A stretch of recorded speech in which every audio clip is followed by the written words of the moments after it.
గోబీ పచ్చి బఠానీ వేసి ఎప్పుడైనా కర్రీ చేశారా? సూపర్‌గా ఉంటుందండి. రైస్ లెగ్ గానీ, చపాతీ లెగ్ గానీ. నేనైతే చపాతీ లెగ్ చేశాను. సూపర్‌గా ఉండింది. అద్దిరిపోయిందనమాట.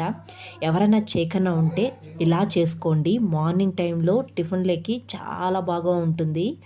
ముందుగా వేడి నీళ్ళలో ఉప్పు, పసుపు వేసి తర్వాత గోబీ ఏసి ఒక నిమిషం ఉన్నిచ్చి తర్వాత తీసి ప్లేట్‌లో పెట్టుకొని పక్కన పెట్టుకోవాలి. ఇప్పుడు స్టవ్ పైన బండి పెట్టుకొని ఆయిల్ వేసుకొని సన్నగా కట్ చేసిన ఆనియన్స్, పచ్చిమిర్చి, చెక్క, లవంగం, ఇలాచి ఇవన్నీ వేసుకొని ఆనియన్స్ లైట్‌గా వేయించుకొని సన్నగా కట్ చేసిన టమాటాలు కూడా మగ్గించుకొని తర్వాత పచ్చి కొబ్బరి, కాజు కూడా వేసుకొని వేయించుకొని ఒక ప్లేట్‌లోకి తీసి పక్కన పెట్టుకోవాలి. ఇప్పుడు అదే బండిలో కొద్దిగా ఆయిల్ వేసి జీలకర్ర వేసి చిటపటలాడుతూ ఉన్నప్పుడు గోబీ, పచ్చి బఠానీలు వేసి ఒక నిమిషం వేయించుకోవాలి. ఇప్పుడు మనం వేయించుకున్నవన్నీ మిక్సీ జార్‌లో వేసుకొని మెత్తగా మిక్సీ పట్టించుకొని దాన్ని కూడా వేసేసి అల్లం వెల్లుల్లి పేస్ట్ వేసి ఒక నిమిషం వేయించుకొని తర్వాత రెడ్ చిల్లీ పౌడర్, ధనియాల పౌడర్, పసుపు, గరం మసాలా, మిరియాల పొడి, వేయించిన జీలకర్ర పొడి, రుచికి తగిన సాల్టు ఇవన్నీ వేసుకొని ఆయిల్ పైకి తేలేదాకా వేయించుకొని కర్రీకి తగ్గట్టు వాటర్ వేసుకొని సాల్ట్ రుచి చూసుకొని కర్రీ బాగా దగ్గర పడినప్పుడు కస్తూరి మేతి కొద్దిగా కొత్తిమీర వేసుకొని కలుపుకుంటే అద్దిరిపోయే గోబీ కర్రీ రెడీ అండి.